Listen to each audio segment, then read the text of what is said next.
Hey folks, welcome to week 5. Here's what you should be paying attention to. So for your reading, you are reading chapter 9 of Outliers and chapter 5 of They Say, I Say. These are both going to be necessary for you to have read to be able to start really thinking about your next paper. So the paper instructions are in week 4, which we saw already, but it's week 5 when you're really going to be thinking about this paper, putting it together, and then turning it in on Monday of week 6. So you do not want to wait until week 6 to be actually working on this. So your main focus this week is getting that reading done and starting to format your paper.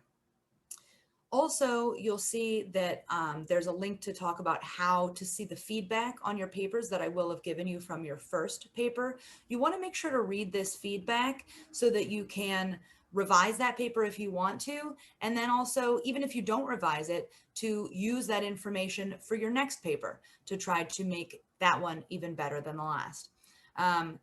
Also, there is a link to be able to revise that last paper. It is in week 6, and you'll see the option to give me a cover letter and to turn in that paper again. So keep this on your radar. You want to be thinking about revising that paper if you got a grade that you're not in love with.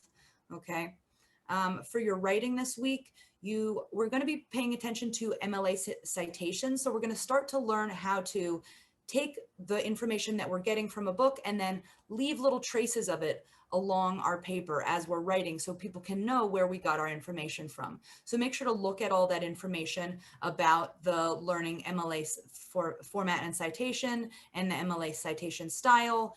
All that information is included in this module, and I want you to make your best attempt to use that information and include it in your citations in your second essay.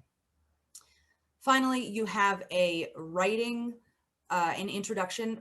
Your writing for this week is going to be an introduction paragraph. You want to get that in by Wednesday. It's a little different than the way that I suggested you do your introduction for the first paper. So go and look at that description of how to write a better introduction and follow that format and turn that introduction paragraph in by Wednesday night.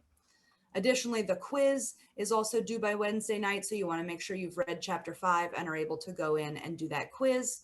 And then finally, you have a discussion this week based on chapter 9 of Outliers. So get that reading done and get your initial post in by Thursday, and then get your responses in by Sunday. Let me know if you have questions, and best of luck.